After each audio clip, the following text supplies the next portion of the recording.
Welcome to the next project. This is episode 5 of our Epiphone Les Paul that needed a new neck. As we've seen in previous videos, we've made a new neck. We've got it attached to the body. I have added some stain to the back of the neck and given the whole guitar a couple coats of polyester sealer now. Now it's time to start doing prep work to get color on the body, so we're a little bit closer to getting ready to put it back together as we start the next project.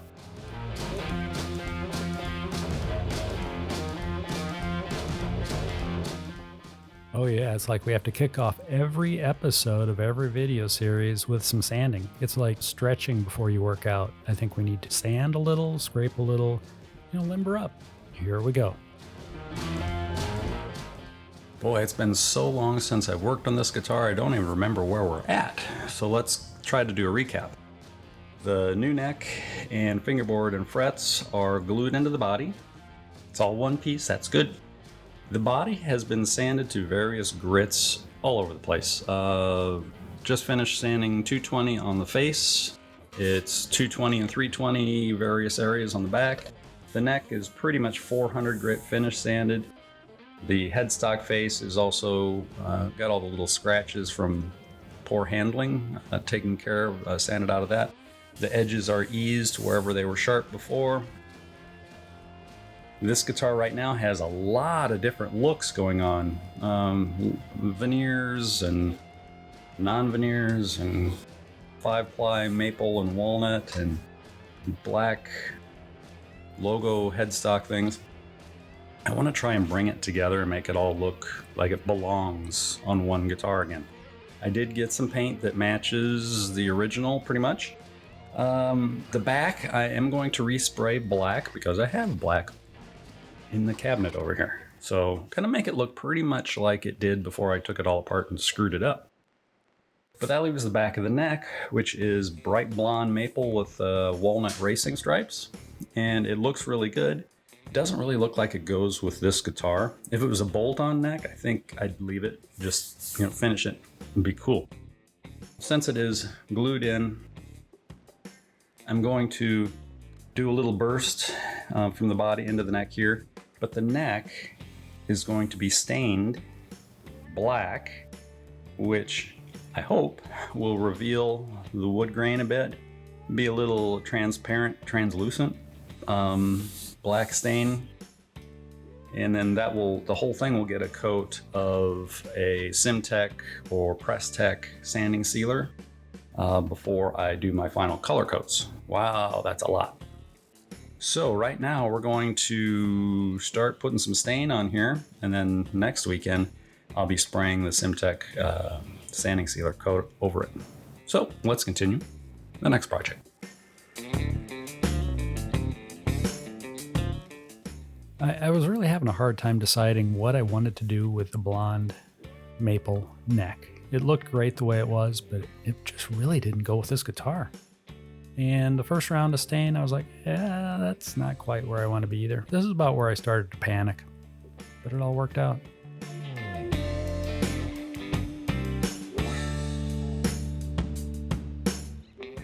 Something that's just about as fun as sanding is taping. Actually, I was going to say I prefer taping more, but no, I really don't like sanding either. I really don't like any of this. Why do I do it? I don't know. Well, we got to get the guitar ready for some coatings, so you got to tape it off and clean it. There, I'm wiping it down with some isopropyl alcohol, getting any fingerprints and things off of it.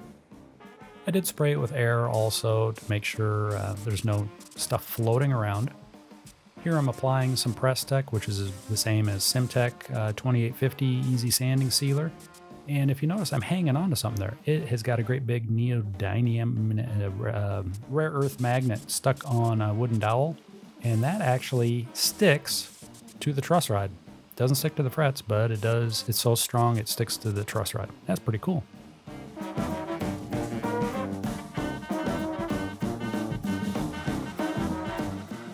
Yep, more sanding. And my favorite tool, the elbow wrecker, but it does a good job. I started out with 220 grit sanding discs and went to 320 and then finished off with some 400 hand sanding to get it ready for color. There's just so much sanding to do. Good times. All right, I've got 2 coats of Simtec / PresTec Easy Sanding Sealer on the body and the back of the neck and the headstock. It all went on really well. I then sanded everything back to 400 grit, so it is now ready to apply color to the guitar. However, I'm going to do it in 2 separate steps, 2 separate days. It could be done in one day, but my work environment and everything else is going to make me do it in 2 steps. Burgundy is a dark, shaded, rusty red with a chocolate undertone. It is a perfect paint color for a rich dining room, wine tasting room, or a vintage guitar, and is best paired with a tweed amp and denim jeans. Merlot is a dark, subdued, raspberry chocolate purple with a dusty rose undertone. It is a perfect paint color for a rich dining room, wine tasting room, theater room, bedroom area, or smoking hot guitar. So first step will be to tape off everything that I do not want to be painted the red, maroon, burgundy color. So just the face of the guitar will be exposed. I will shoot it with the base coat. When that dries, I'll shoot a couple coats of clear on that. The guitar will get set aside until I have time to do the rest. When I come back to it, I will sand the red area, the clear that I had sprayed, tape it all off, expose everything that I want to be black, and I will spray the base coat on the black areas. When it's dry to the touch and ready for clear, I'll untape the front where the red and clear are at. Then I'll re-clear the whole thing and set it aside again until I have time to come back and sand and polish. A lot of steps. Sometimes we just have to work that way. Let's get rolling with the next project. Yeah, it looks like I need to work on my tan and maybe wear better PPE, personal protective equipment. But I did have a mask on and long sleeves to keep it off my arms, but the hair on my legs caught all the extra overspray. Yeah. The red, or Merlot, burgundy, whatever this color is on the top of the guitar, scraping it back with a sharp, fresh razor blade. The sides of the binding were taped off, but taping an even stripe around the top is pretty difficult. It's almost easier, at least for me, just to scrape it back. Takes a little time, but it's really easy to get a wavy line with tape, especially when it's like 1.5 millimeters wide. So this worked out well. Okay, we're ready to spray on some protective clear, dusting it off quickly, shooting on a couple coats, and letting the exhaust fans do the rest. Gonna let it set aside and dry out.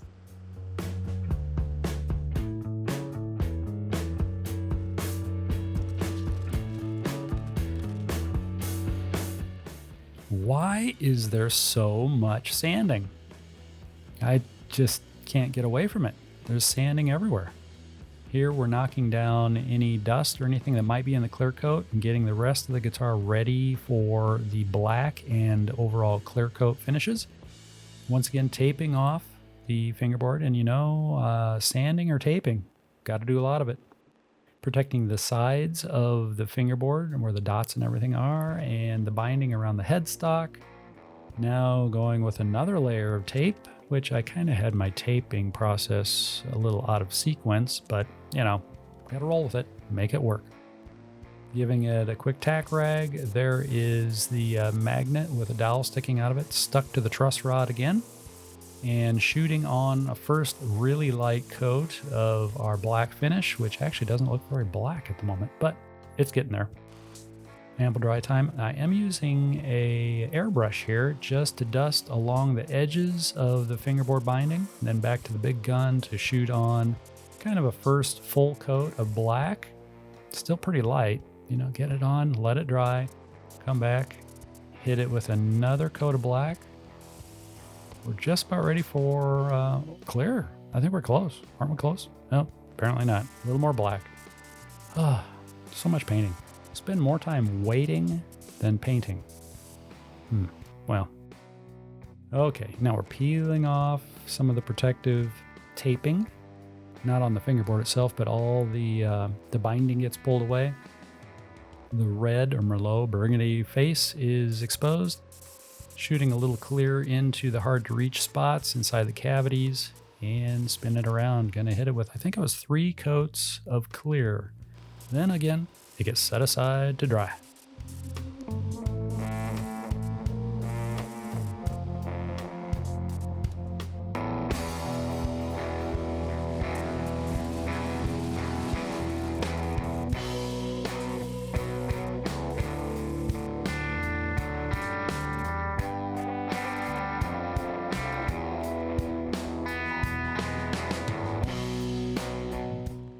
The guitar is off the hanger. It has color and it's pretty darn shiny. It looks very good. Very little dust in it. I did a pretty good job of getting it clean before I sprayed this time. However, I did bump into my protective tarps along the walls and got a little fuzz stuck in the tip of the headstock there, so I have to sand that out. So it's ready for sanding of some flavor. I will either be gently sanding it to polish, or depending on how that goes, based on my tape lines between the binding and the color, I may have to sand this to shoot a couple more coats of clear. I don't know yet. I won't really know until I get the sanding underway.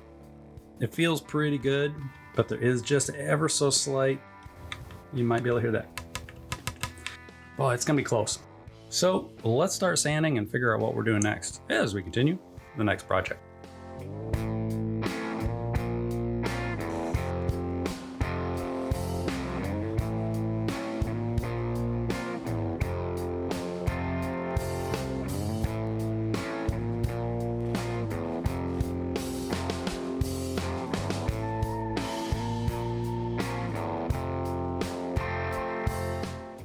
We got lucky and we're able to just sand and polish, and the guitar is once again shiny and in one piece. The headstock is connected to the neck, which is connected to the body as it should be. We are getting close, and the next episode will be finishing up the fretwork. They're in, but they're not leveled and crowned or anything. We'll be doing some electronics work. Well, actually, before I do any of that, I have to clean up the mess. This is not factory work, this is personal work, and we take pride in what we do, and we do better work than most factories. I don't have a quota, obviously. So anyway, we're gonna do some fretwork and some electronics in the next episode, clean everything up really good, and hopefully it'll be about done by the end of the next episode, alright? Can't think of much else. Please subscribe to the channel if you haven't done so already.